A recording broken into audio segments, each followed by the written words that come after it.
As an apologist, I'm extremely interested in the subject of what implications are required by a given view. That has a lot to do with the fact that I'm really interested in the topic of persuasion. I want people to change their minds. And I think that one of the things that causes people to change their minds the most easily is them realizing in order to hold a given view, that means they have to bite a given bullet. And as long as they are unwilling to bite that bullet, then they kind of have to change their mind if they're going to be consistent. So I think that works really well. And so that's influenced a lot of ERI's content. We do a lot of work with thought experiments for that reason. Fundamentally, it puts people in a position of having to say, okay, you have to either choose pro-life or you have to choose this bullet that you have to bite. Like, those are your options. And when we do that, if we do that successfully and we've chosen the right kind of options, that can be really successful. And this was really prominent in my mind, especially last year, as I was thinking about this dynamic that was really common with bodily rights arguments. When we would do outreach, we'd have these conversations, and there's a tone of like arrogance almost that comes along with the bodily rights argument, at least that's really common, where the pro-choice person advocate feels like, I've got the moral high ground because I have this view of bodily rights. How dare you tell a woman what she can do with her body? And I find that really puzzling. Like, it's kind of understandable, but it's interesting and confusing given the horrible extremist implications that come along with the bodily rights view. Different kinds of bodily rights arguments will have different kinds of implications depending on how they're making the argument. But I think that all bodily rights arguments, at least in any that I've ever seen, has awful implications that go along with it. And so for the pro-choice advocate to sit there and be like, I've got the moral high ground, you're a bad person, I think it's really messed up and confusing. And it can also really negatively impact conversations. We would have this experience on campus where we would try to talk about abortion, and the pro-choice advocate would take this bodily rights view and kind of like leverage that into this unpleasant conversational setting against us. And that would hurt conversations. And so this piece comes out of kind of a combination of thinking through the implications of bodily rights views and also thinking about, at a practical level, how to bring those out into a conversation to try to restore the moral high ground for the pro-life advocate. It's called Bodily Rights Arguments Necessitate Extremism. Not all pro-choice people are extremists. A 2013 Gallup poll found that 80% of Americans believe abortion should be illegal in the third trimester.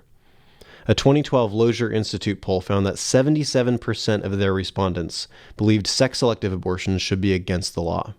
Most people, even pro-choice people, believe there are circumstances when abortion should not be legal. But almost all pro-choice people use extremist arguments. What is an extremist argument? By extremist arguments, I don't mean arguments that extremists often use. I mean arguments that necessarily lead to an extremist position. I'm not saying that having an extremist position means you must take extremist or violent action. I am just saying if you make an argument that logically requires an extremist position and you don't take that extremist position, you're being inconsistent. For instance, suppose someone said, having dark skin makes you a non-person, but I really like lots of people with dark skin and I think people ought to be nice to them. They're advocating for being nice, but having dark skin makes you a non-person is an extremist argument. The logical conclusion of that argument is that anyone who has dark skin should not be legally protected, that it is morally justified to enslave or kill such people. It doesn't matter how kind, compassionate, or well-meaning the person is who says it. The argument is extremist.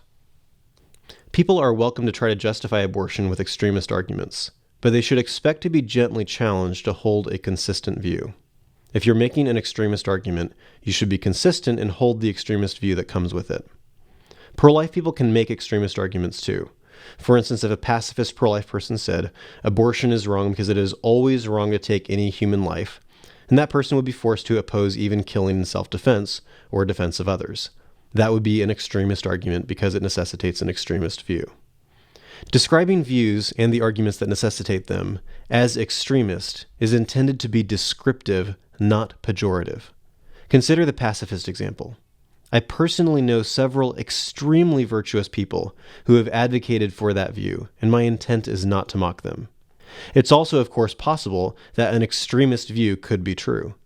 Describing an argument as extremist doesn't mean it's false. I just want people to be consistent. If you use an extremist argument, then accept the implications of it. Don't ignore them because they make you uncomfortable. Many pro-choice people attempt, unsuccessfully, to paint pro-life claims that unborn babies have a right to live as extremist. The key here is whether the premise must lead to the extremist position. For instance, the claim that it is always wrong to kill innocent human beings does not necessarily lead to the conclusion that the death penalty is immoral. Whatever the correct view is on that issue, it should be obvious that it can be logically consistent to oppose the killing of the innocent and be in favor of the killing of people guilty of murder. Similarly, saying that unborn babies have a right to live does not necessarily lead to a conclusion like women should be second-class citizens. It can be logically consistent to believe one without believing the other. In April of 2016, ERI had an outreach event at Aquinas College in Michigan. We set up a poll table that asked the question, should abortion remain legal, and set out pads of paper for students to sign yes, no, or it depends. Here are all of the comments, completely unedited, from the students who signed yes, at least the ones who left comments. Reproductive freedom. My uterus, please. Bodily autonomy. Freedom, and then something else that's unintelligible. Every case is different. No one can understand the complexity of another's. My body, my choice/life. Freedom of women's health and choice. It's a choice.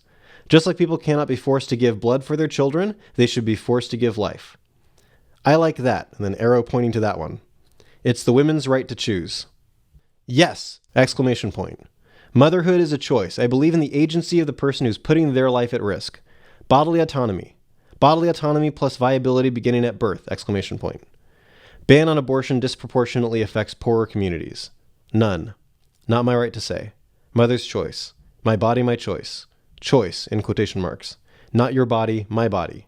My choice. Keep it clean plus safe. Making them illegal won't stop them, just lead to more deaths. Keep it clean plus safe. Serious women's health issue, women should be able to choose how to use their body. Everyone has a reason, plus we are not one to judge bodily autonomy. If it's not legal, people will do it anyway. It's a woman's own body. My vagina, my right.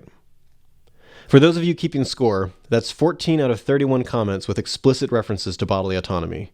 6 that vaguely point to choice or freedom, 3 concerned about illegal abortions, 3 that don't think it's their right to judge another person's situation, 1 vague yes, 1 vague none, 1 motherhood is a choice, I believe in the agency of the person who's putting their life at risk, and 1 ban on abortion disproportionately affects poorer communities. Those last 2 are different enough that I don't want to lump them in with the others. Notice the number of statements about the belief that the unborn is not a human person. 0. Our polls aren't scientific. But every time we do them, the results look just like this. People do justify their views about abortion by arguing against the humanity of the unborn, so we still need to talk about that. But I don't think it's the driving force behind why most pro-choice people are pro-choice. The more I talk with pro-choice students, the more convinced I become that at the end of the day, they are pro-choice because of bodily rights. If you are not prepared to recognize and engage bodily rights arguments in a persuasive way, then you shouldn't be surprised on the occasions when you don't change pro-choice minds. Here's why bodily rights arguments for abortion logically necessitate extremism. Bodily rights arguments for abortion are always extremist arguments, at least in the way people present them. No bodily rights argument that I have ever seen, or even heard of any pro-choice advocate making, leaves room for exceptions. But the majority of these people believe there should be times when abortion should be illegal. Almost all pro-choice people make bodily rights arguments, but most of these people, well-meaning or not, are flagrantly inconsistent. Usually there's a stage in pregnancy they're uncomfortable with, and often there are reasons for abortion that they don't agree with. I frequently hear, you shouldn't be able to have an abortion for sex selection, or there should be a limit on how many abortions someone can get, or they shouldn't be able to use it for birth control. This is clearly not a well-thought-out position. It's the position of someone that has some of their moral intuitions intact, like about how awful late-term abortion is, but they haven't thought beyond the talking point they're using to justify other abortions. There is no way to consistently argue that first trimester abortions should be legal because it's a woman's right to decide what to do with her body, and second trimester abortions should not be legal. If the thing that justifies abortion in the first trimester is women's bodily autonomy, then abortion continues to be justified in the second and third trimester because the fetus still resides inside her body. The same principle applies to distasteful reasons for abortions. You may not like sex-selective abortions, but you can't oppose them while simultaneously supporting early abortions with bodily rights arguments. The violinist argument falls into the same problem. If you're justifying abortion by arguing that women have the right to abort just like you have the right to unplug from a violinist, then you can't make exceptions. If I want to unplug from the violinist because the violinist is African American and I'm a racist, I still have the right to unplug. If I want to unplug 8 months into the procedure, I still have the right to unplug. Similarly, if someone wants an abortion at 8 months, or because of sex selection or even racism, you can't deny it to her if you're justifying the other abortions through bodily autonomy. The only reasonable way to justify a pro-choice position with exceptions is to argue that the unborn is not a human person early in pregnancy, but becomes a person later in pregnancy. I'm not saying that's a good position, but it can at least be logically consistent. If you become a person when you can feel pain, then it makes sense to oppose abortion after a fetus can feel pain. The problem comes if you are justifying abortion by making a bodily rights argument.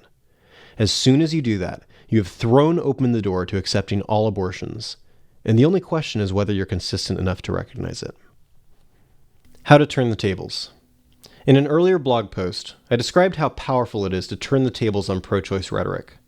This is another great example of a time to do that. I don't have a good example of a specific story where I did this, so what follows is merely an estimation of the type of conversation I've had many times. This is just for the sake of illustrating the idea. These are not direct quotations from a specific conversation. In the blog post, I did this in dialogue form, but that would just be weird for just me to read both sides of the dialogue, so Josh is going to read the other person in the conversation. Why are you pro-choice? My body, my choice. It's nobody else's business what I do with my own body. I'd like to understand your view better.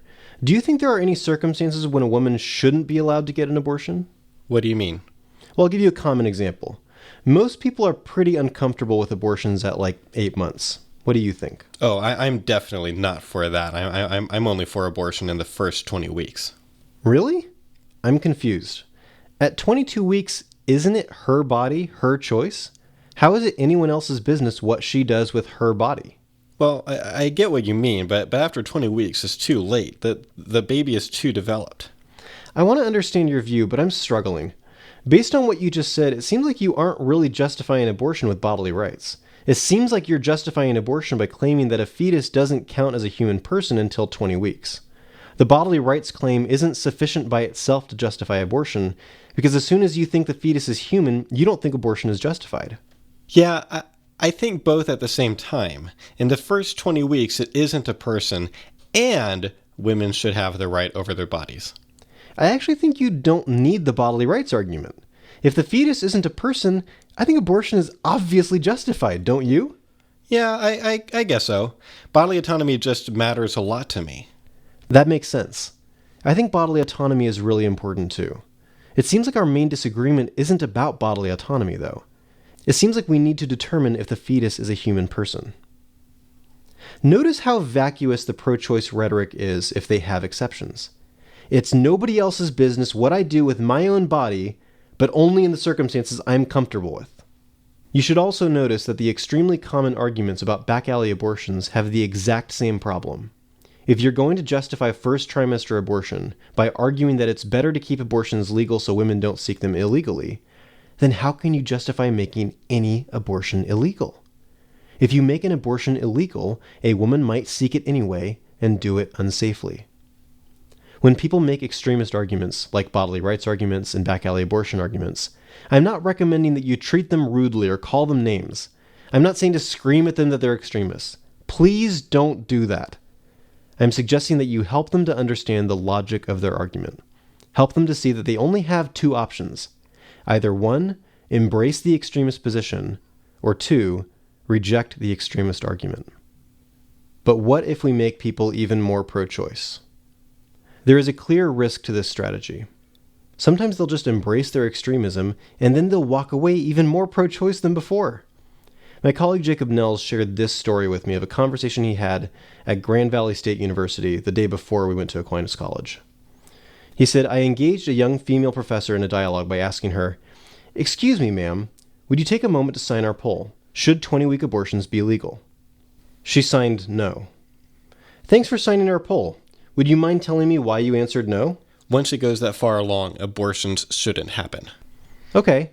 Would you help me understand where the line is for you and why? I showed her fetal development pictures in the ERI brochure. Could you point out when in human development abortion is not okay? I'm not really sure. After a few more minutes of conversation, she said, Women should have the right to do what they want with their body.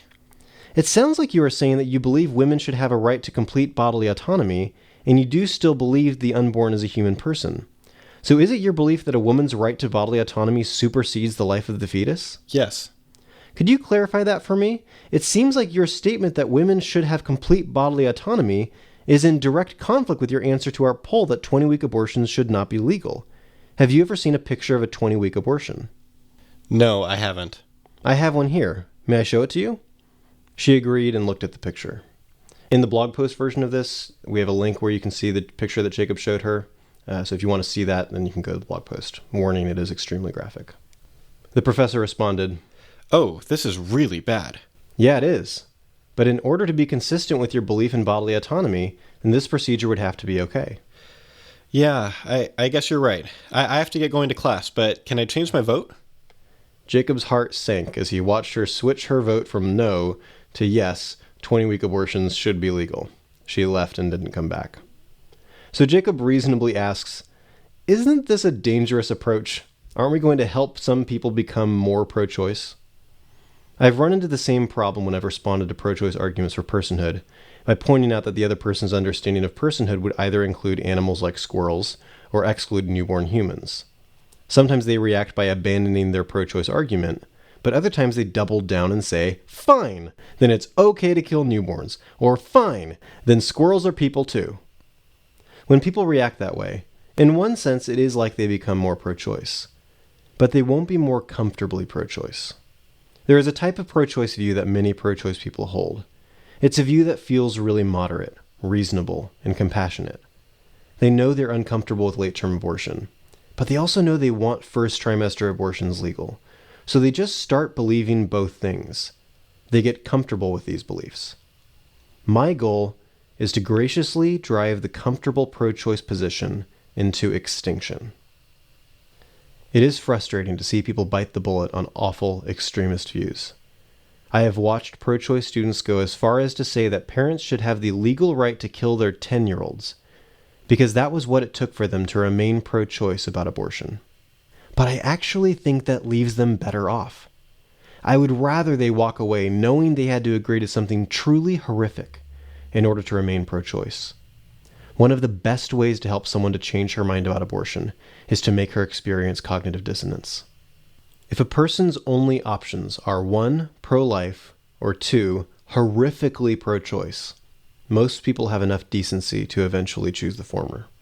I'm cautiously optimistic that many of the college students I have seen agree to awful conclusions will grow up eventually and recognize that squirrels aren't people. Rape is actually wrong, not just distasteful, and that a newborn child has the right to live. Some won't. But I'm honestly more interested in pulling the moderates to our side than I am worried about helping the most hardcore pro-choice people become even more extreme.